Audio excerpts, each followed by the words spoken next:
చూస్తున్నాం. నీటి పారుదల రంగంపై తెలంగాణ అసెంబ్లీలో ఇవాళ శ్వేతపత్రం విడుదల చేయాలని రాష్ట్ర ప్రభుత్వం నిర్ణయించింది. గత బీఆర్ఎస్ ప్రభుత్వ హయాంలో నిర్మించిన నీటి పారుదల ప్రాజెక్టు నిర్మాణాల్లో జరిగిన లోపాలపై సభలో మంత్రి Uttam Kumar Reddy PowerPoint presentation ఇవ్వనున్నారు.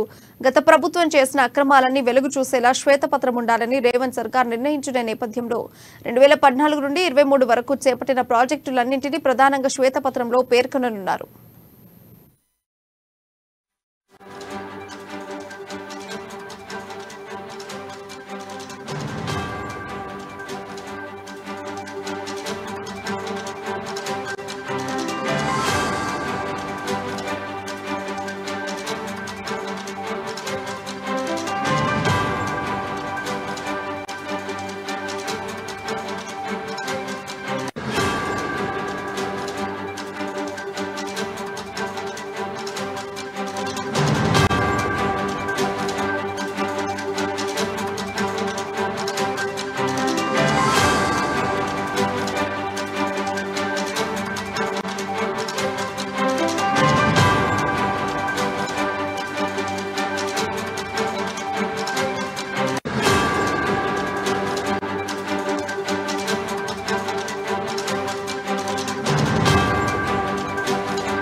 నీటిపారుదల రంగంపై తెలంగాణ అసెంబ్లీలో ఇవాళ శ్వేతపత్రం విడుదల చేయాలని రాష్ట్ర ప్రభుత్వం నిర్ణయించింది.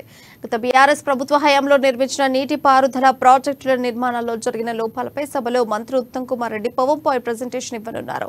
గత ప్రభుత్వం చేసిన అక్రమాలన్నీ వెలుగు చూసేలా శ్వేతపత్రం ఉండాలని రేవంత్ సర్కార్ నిర్ణయించిన నేపథ్యంలో 2014 నుండి 23 వరకు చేపట్టిన ప్రాజెక్టులన్నింటినీ ప్రధానంగా శ్వేతపత్రంలో పేర్కొనున్నారు. దీనికి సంబంధించిన సమాచారం మా ప్రతినిధి రాంబాబు అందిస్తారు. ఎస్ రాంబాబు, చెప్పండి, అప్డేట్స్ ఏంటి? ఈరోజు అసెంబ్లీలో ముఖ్యమంత్రి రేవంత్ రెడ్డి, అదేవిధంగా ఉత్తమ్ కుమార్ రెడ్డి, ఇతర మంత్రులందరూ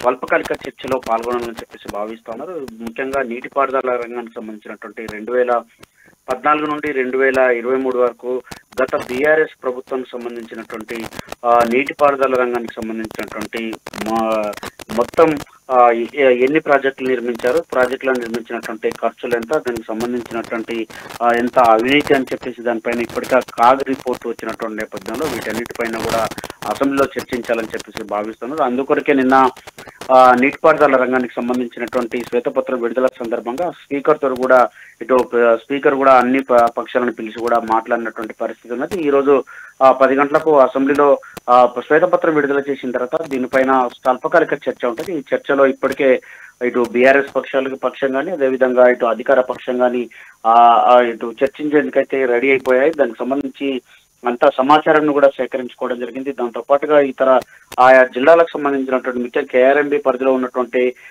మహబూబ్ నగర్, నల్లగొండ, ఖమ్మం, రంగారెడ్డి జిల్లాలకు సంబంధించినటువంటి ఎమ్మెల్యేలు అయితే తమ ప్రాంతానికి జరిగినటువంటి నష్టాన్ని కూడా చర్చించేందుకైతే సిద్ధమైపోయారు. ఇప్పటికే ఇటు బీఆర్ఎస్ శ్రేణులు కూడా మా తప్పిదం ఏం లేదని చెప్పేసి దానికి సంబంధించి మా దగ్గర కూడా ఆధారాలు ఉన్నాయని చెప్పేసి వాళ్ళు కూడా పవర్ పాయింట్ ప్రెజెంటేషన్ మాకు అవకాశం ఇవ్వాలని కోరుతా ఉన్నారు. కానీ స్పీకర్ మాత్రం వాళ్ళని పిలిచి మాట్లాడినటువంటి పరిస్థితి ఉన్నది. దీంతో ఈ రోజైతే ఉత్తమ్ కుమార్ రెడ్డి నీటిపారుదల శాఖ మంత్రి అసెంబ్లీలో ఈ యొక్క శ్వేతపత్రం విడుదల చేసిన తర్వాత దానిపైన స్వల్పకాలిక చర్చలో ఇటు బీఆర్ఎస్ పక్షం కానీ, ఇటు కాంగ్రెస్ పక్షం కానీ, ఇతర బీజేపీ, సిపిఐ, ఎంఐఎం పక్షాలు కూడా పాల్గొంటాయి.